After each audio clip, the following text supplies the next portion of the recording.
Hi everyone, it's Booney. I wanted to try and start making videos again. I don't know how consistent I'm ever going to be, but I'm going to try. And I think that I've been practicing on my Instagram, curating, visually describing or illustrating my thoughts to help empower community and explain how I think about things. And so I wanted to do this because I'm finding that I'm writing too much for Instagram. And I also want to help pair thoughts and information with community who cannot read the text or would do better with auditory. So I'm going to try and read them. So I made some slides or posts for my Instagram. I'm just going to practice. This is just a brief blurb. There's so much that I probably can't go into or want to expand on later. And so just know that this is not all of it ever. And that there are certain things that I want to highlight, but I didn't make the slide for it, but I'll just, if I remember to say it, I will. And so I'm going to share. Let me see. Here we go. Okay, so this is Bowen family systems theory. It was one of the first theories in my clinical psych program that I gravitated towards. I actually started before I entered grad school. I was really into neuropsychology. I latched on to Dan Siegel's work and the interrelated writings and other people in that realm of, I think it was called like interpersonal neurobiology at the time. And it gave me hope, that there was a science to support the possibility of healing and changing your brain, the plasticity of everything. But at the same time, I've come back full circle where all that neuropsychology did for me, this is my perception of it, my interpretation of it validated something that people have been doing forever anyways.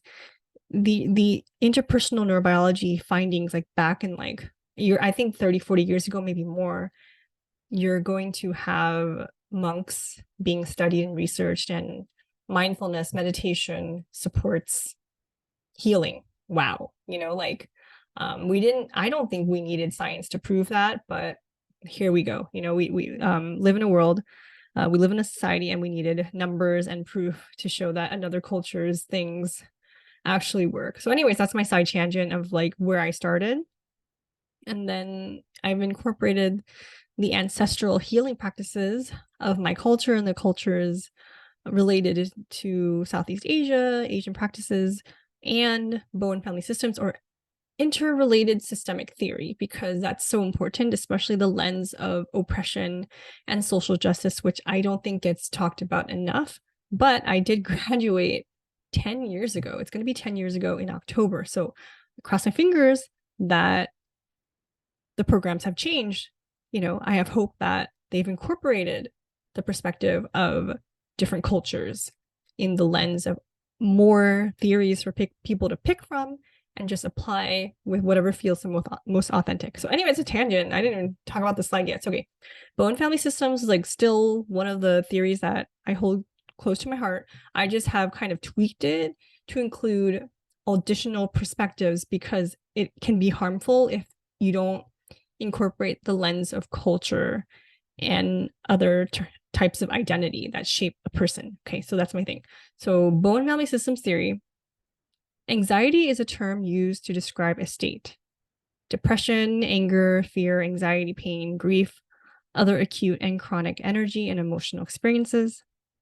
These experiences flow from one person to the next, but it can create conflict and increased anxiety when there are no avenues to release or have closure.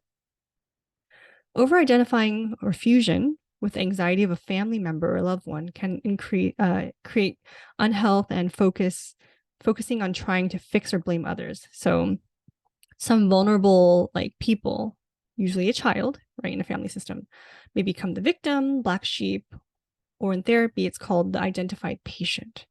And I know a lot of people are having these light bulbs go off, aha moments. Again, this stuff you can just bring in with your therapist or someone you trust to blurb and discuss and just vent with. These things are important in kind of sifting through our sense of self and identity. Our archetypes may be forced on us for survival in early systems we belong in. So these things start clicking, right? Systems for me is a way of seeing a perpetual interrelatedness, not necessarily a cause and effect, but also how things may interact with one another. Like it's a system. You know, these systems have a rigidity and sense of flow, but if you start identifying the patterns, it helps a lot. Okay, so as a result, some of us cut off, and I've seen this happen. You know, I've done it sometimes too. What is a cutoff? You isolate. You do no contact. That person's the bad guy. They're the enemy. Some of us fuse with people even more to try and control or fix the dynamic. Some of us lose a sense of self completely to alleviate the anxiety of the system we belong to because it's uncomfortable. Have you ever had that feeling where like you're at home or you're somewhere in your apartment or something and somebody comes home from work and they're so upset. They're so angry. They need a vent or like yell and rage. They feel grumpy, even on a stream like type of grumpy. They're angry. They're so rageful. And it's uncomfortable for everyone else in the room because you don't know what to do. So like our energy / anxiety affects other people we're in relationships with. That's a thing. It just exists, okay? It's like a cell body. We affect one another, okay? Delving into the timelines of your story and the patterns that perpetuated can be acknowledged, explored, and honored in therapy. You can also write your own biographies with different themes to focus on to help validate the things you could not control. So like, I was actually watching a video by a Bowen practitioner for the foundation or something, and they were saying how people most likely don't want to look for the answer to why, but that's sometimes the misperception of therapy. People want to find out, why am I like this? Why am I like this? And so that's something I actually agree with to a certain point, because society does oppress a lot of groups of people. There are historical things and atrocities that happen, which is the why. And so if we put that, like, what do you call it? Shrug it off or put it under I don't even know the idiom. Put it under the rug. I'm going to say that, but I know that's not the idiom. I'm not very good with idioms. So anyways, it's something like you ignore it or you don't acknowledge that. I think that is doing a disservice to intergenerational healing, which is kind of bizarre to me to hear that, because Bowen family systems to me is a very intergenerational type of theory. So I'm going to kind of like disagree, but also agree with the theory in that person's video, which is actually in the end of a recommendation. So again, take this information, consume it, and be critical. You don't have to take it all as a new authority. You don't have to take any of it, but you can say that this is a perspective of a certain type of family systems theory in psychology. You can use it to better understand how society affects individuals and people, how families affect each other, or you can completely disregard it, or you can take some of it. It's up to you, but I like empowering people with options and my interpretations so people can kind of like agree or not. It's up to you again. So delving into the timeline is a very much a therapeutic thing. So if you tend to want to explore your archetypal identity through coaching, some of this stuff will be touched, but not all of it. It's not a deeper, dive into something that very much, I think, is in the realm of therapy. However, for gifted and sensitive people, my asterisk for this is always neurodivergent people tend to I'm swapping neurodivergent with gifted and sensitive. We tend to be pretty all in anyways and very deep and complex with our thinking. Whether you do therapy or coaching, I think a neurodivergent person has the capacity to just connect multiple things. It just like whoosh, and so it helps name certain things, which I will address in another slide. So again, therapy can help release burdens of repeating past archetypal and relational patterns to survive. Hopefully, you can move from surviving to thriving. And that, I think, is going to be professional opinion. If you call a therapist and want to work through something like this, I think they're going to do their due diligence to assess for trauma, the really somatic reactions to things. And I think that's their call to see if, coaching or therapy would be a better fit for you. I think a lot of this is like, there's gray lines for things, but also I think something like that can very much be in the realm of therapy. Okay. So for gifted and sensitive people focused on intentional positive disintegration or shadow work, going back into one's narrative with compassionate witnessing with fellow gifted and sensitive people honors so much. Coaching is a wonderful supplement to the support of those needing guidance and affirmation of what the process could look like so they can do the work. It's an identification of the rules, like the neurotypical rules, society rules, and validation that divergent thought and living can be obtained without losing ourselves to over-identifying as the mask we wear to belong with those who harm or misunderstand us. Okay, so I was thinking about this too as well, because as I was reflecting and processing the video about this Bowen person, they're like, which is similar to archetypal work. I keep on talking about personal responsibility. In Bowen family systems, the same thing is addressed.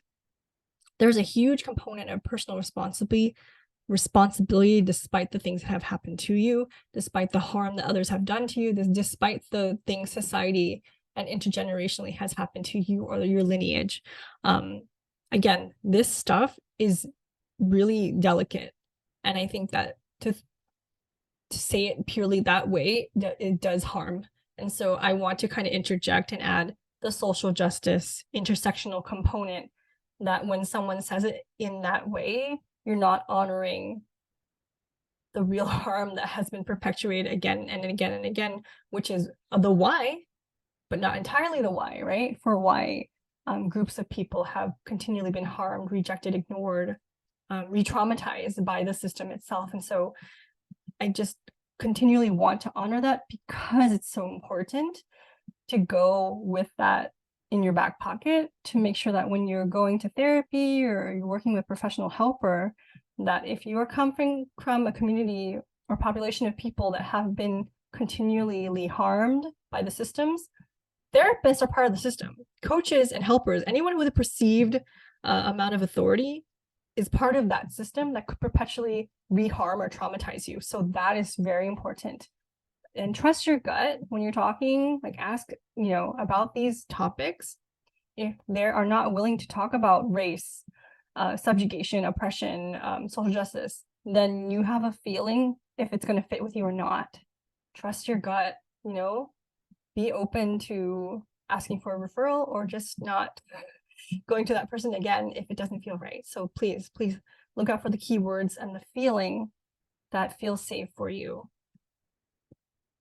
So again, with Bowen family systems series, like frameworks and systems are empowering and liberating. It names experiences. Sometimes you feel crazy, right? That something's happened, but you kind of like don't know for sure that this is an official thing. I'm not sure, but if someone's written it in a book or someone else has named it, like it's like, yeah, I wasn't crazy. That it's a thing. There's a term for it. Like I knew it. And sometimes it gives you this confidence to continue to believe in yourself. Like I always knew it. There was a thing, and that one person or that book named it. I can continue believing in who I am and my perception of the world. So creative thinkers can infuse systems thinking with individual variables and nuance, but the framework serves as a foundation to believe and see that transformation is possible.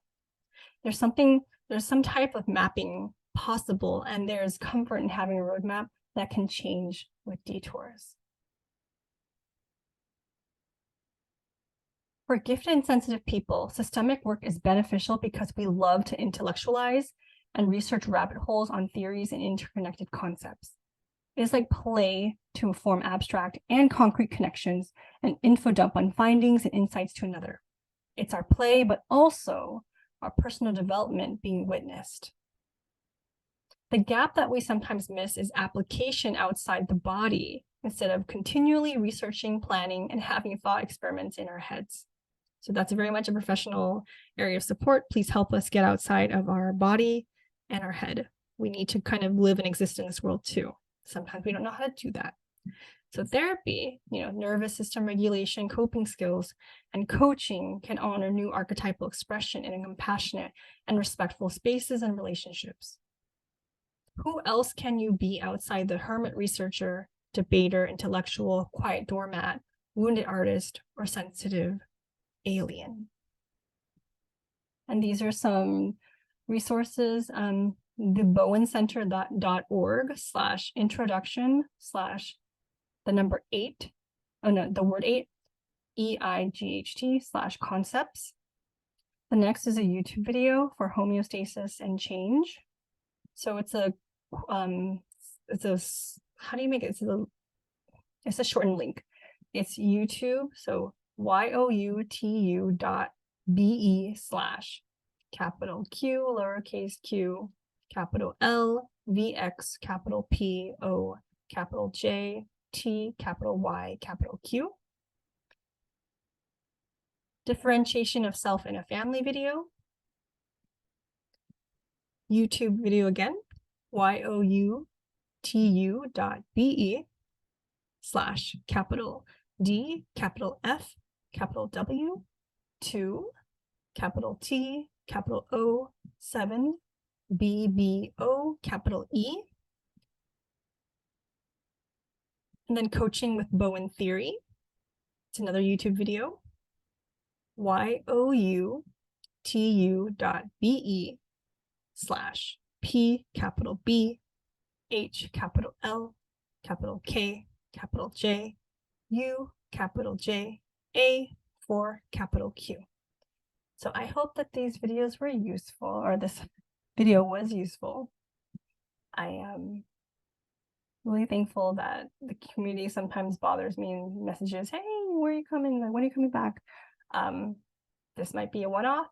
Hopefully not. I'm trying to the goal actually is to take my Instagram posts, expand on them, or just read the writings that I have on my Instagram posts, because I really like sharing information. I think it's one of the most empowering things you can give another person, and one of the most empowering things for an individual to do, because the internet is amazing. There's all these resources for personal development, but sometimes we have to kind of sort, and so for those people who resonate and identify, feel a sense of community with my channel, I'm hoping that I can offer more information and resources for you. So thanks for watching, everyone. Take care.